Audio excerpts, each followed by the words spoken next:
Sveiki, aš esu Olegas Mirtinas. Šiandien kartu su kompanija Dataminer mes pakalbėsim su jumis apie labai svarbų klausimą, kuris tikriausiai jums neduoda patiems ramybės, tai yra apie tai, ką turi žinoti kiekvienas vadovas. Ir jeigu nežino, ką turi išmokti. Nežinau kaip jūs, bet aš bandžiau atsakyti šitą klausimą eksperimentuodamas paskutinius 17 metų. Ir manau, suradau tinkamą atsakymą. Tam, kad jį jums parodyti, pirmiausia, aš pabandysiu atsakyti į pirmą klausimą, kągi mes valdom kaip vadovai. Ką valdom? Ir prie to pačio pasakysiu, o kaipgi mes turim tai valdyti, tam, kad būtumėm sėkmingi. Tam, kad atsakyti į klausimą, ką valdom, pabandykim visus mūsų darbus suskirstyti į grupės. Tai galima padaryti, naudojant dvi ašis, pagal tai, ar šis darbas yra unikalus ar pasikartojantis, ir ar šis darbas yra vykdomas nuspėjamoje aplinkoje arba nenuspėjamoje aplinkoje.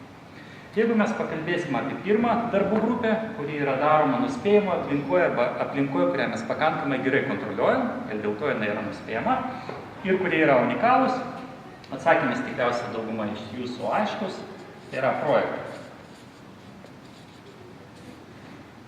Šita darbų grupė yra projektai. Ką mes turim išmanyti, žinoti, naudoti, tam, kad mūsų projektai būtų sėkmingi? Atsakymas irgi tikriausiai aiškus, tai yra project management. Yra įvairių mokyklų, kaip reikia valdyti projektus, įvairių standartų, svarbu bent vieną iš jų išmanyti ir taikyti, ir jūsų projektai bus sėkmingesni.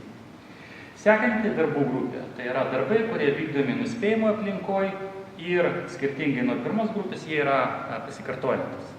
Pavyzdžiai tokių darbų galėtų būti pardavimai, pardavimų valdymas, klientų aptarnavimas, klientų aptarnavimo valdymas, finansų valdymas ir panašiai, kaip jas pavadinti. Angliškai tai būtų operations, lietuvių kalba tikriausiai tai būtų tęstinė veikla, parašysim paprastai veikla.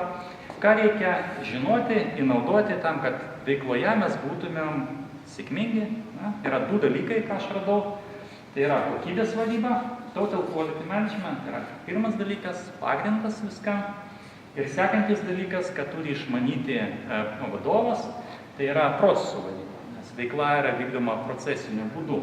Procesų vadybai mes galim panaudoti Lean arba Toyota Production System, kitas pavadinimas tos pačios mokyklos. Tai kokybės vadyba ir Lean.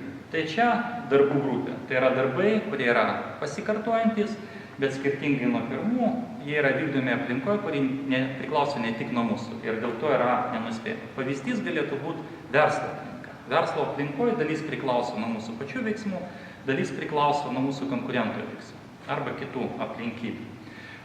Kaip pavadinti šitą grupę? Tai todėl, kad šitą grupę papuola ne tik verslo darbai, bet ir kitos veiklos, su kuriais susiduria žmonės. Bendrinis pavadinimas būtų žaidimai. Žaidimai yra pasikartojantis, krepšinį mes žaidžiam daug kartų, bet kiekvieną kartą aplinka yra šiek tiek kitokia ir mes negalim nuspėti tų mano rezultatų. Ką reikia žinoti ir taikyti tam, kad žaidimuose mes būtumėm sėkmingi? Arba verslo žaidimuose, arba sporto žaidimuose, arba kare. Atsakymas yra žinimas tikriausiai, tai yra strategy management, strategijos veikla. Tai vat mes jau turim 3 grupės darbų ir kiekviena iš jų žinom, ką vadovas turi išmokti ir taikyti. Paskutinė grupė, kuri nelabai pageidautina versle, nes tai yra unikalūs darbai nenuspėjimo aplinkoje, yra labai rizikingi, mes juos vadinam nuotykiais. Okay. Ką mes turim išmanyti, kad nuotykiai būtų pas mus sėkmingi?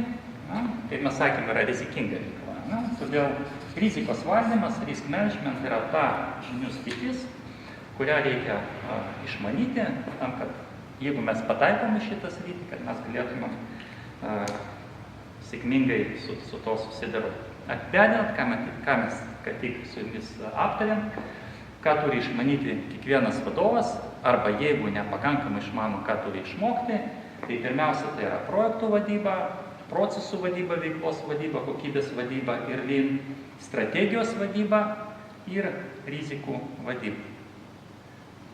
Tai galbūt tiek šiam kartui. Ačiū už dėmesį. Sėkmės.